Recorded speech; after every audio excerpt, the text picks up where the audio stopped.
Keeping the house cool during the summer is a top priority for most homeowners.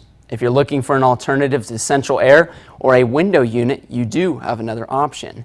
In today's Angie's List report, how ductless air conditioners work. When the summer heat is on, it can be tough to keep your house cool. Most people turn to central air or a window unit to stay comfortable. A ductless air conditioner can also help, especially in situations where you may not have ductwork, like a sunroom or in areas where running ductwork is difficult. They are also ideal for rooms where your HVAC system isn't keeping air at a comfortable temperature. A ductless air conditioner can cost about $1,500 to $2,000 per ton of cooling. But you need to remember that while these are more expensive, not having the ductwork can be a little bit more efficient even than a traditional air conditioner, because you lose about 20% of the efficiency from the ductwork. The government standard currently is 13 SEER. SEER rating is basically just an efficiency spectrum where you run from 13 as the standard on a traditional split system on up to they make units that are 20 SEER efficient.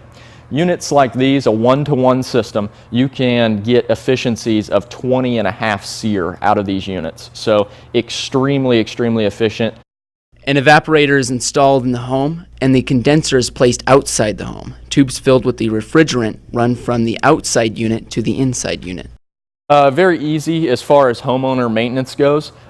Basically, the main thing that you're going to want to do is keep the filters clean. The filters, the front will just pop up like this. And then these filters will slide out. You've got one on each side.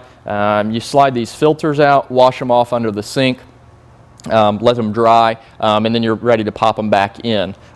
Well, ductless air conditioners are a little newer technology, so you want to make sure you've got someone who's experienced in installing them, because they're not installed exactly the same way a traditional air conditioner would be installed. Some ductless systems also provide heat. You may need to purchase a separate heat pump, but some models come with the heat stripes already installed. This is Ian B. Clark reporting for News 46.